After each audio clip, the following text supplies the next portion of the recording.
Ayub pasalnya yang ke-16. Tetapi Ayub menjawab, hal seperti itu telah acap kali kudengar.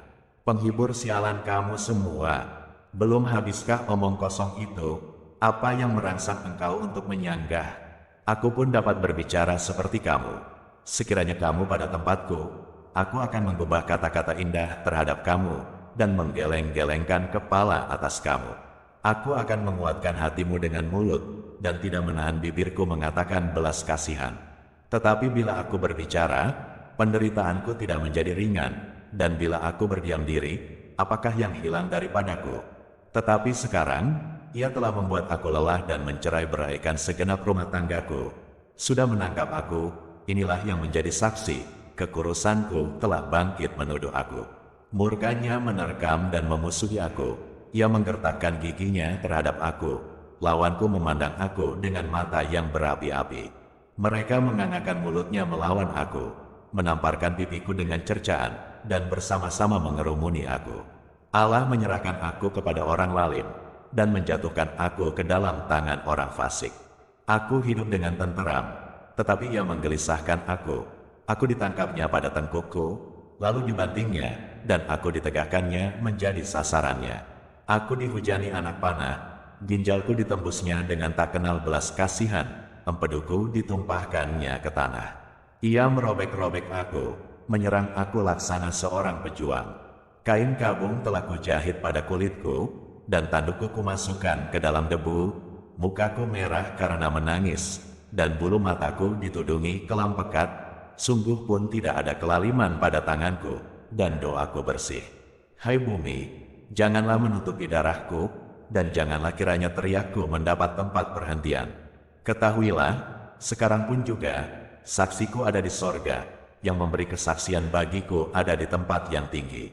Sekalipun aku dicemoohkan oleh sahabat-sahabatku, namun ke arah Allah mataku menengadah sambil menangis, supaya ia memutuskan perkara antara manusia dengan Allah, dan antara manusia dengan sesamanya.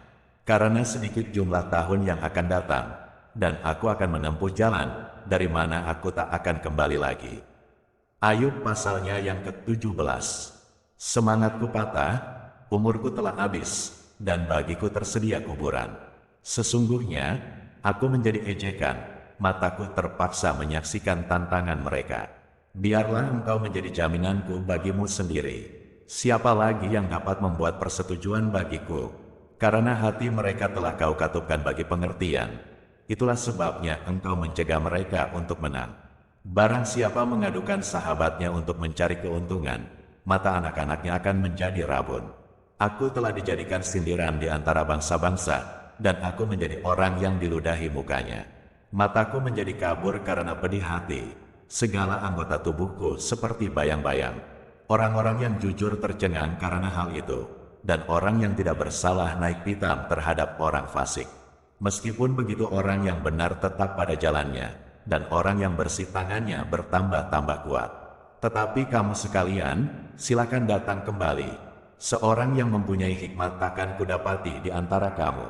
Umurku telah lalu, telah gagal rencana-rencanaku, cita-citaku. Malam hendak dijadikan mereka siang, terang segera muncul dari gelap, kata mereka. Apabila aku mengharapkan dunia orang mati sebagai rumahku, menyediakan tempat tidurku di dalam kegelapan, dan berkata kepada liang kubur, engkau ayahku, kepada berengat, ibuku dan saudara perempuanku, maka di manakah harapanku? Siapakah yang melihat adanya harapan bagiku? Keduanya akan tenggelam ke dasar dunia orang mati, apabila kami bersama-sama turun ke dalam debu. Ayub pasalnya yang ke-18. Maka Bildad, orang Suah, menjawab, bilakah engkau habis bicara? Sadarilah, baru kami akan bicara. Mengapa kami dianggap binatang? Mengapa kami bodoh dalam pandanganmu? Engkau yang menerkam dirimu sendiri dalam kemarahan, demi kepentingan muka bumi harus menjadi sunyi, dan gunung batu bergeser dari tempatnya. Bagaimanapun juga terang orang fasik tentu padam, dan nyala apinya tidak tetap bersinar.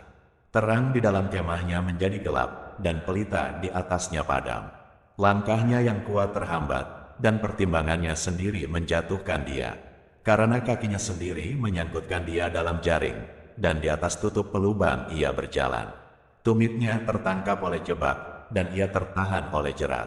Tali tersembunyi baginya dalam tanah, perangkap terpasang baginya pada jalan yang dilaluinya.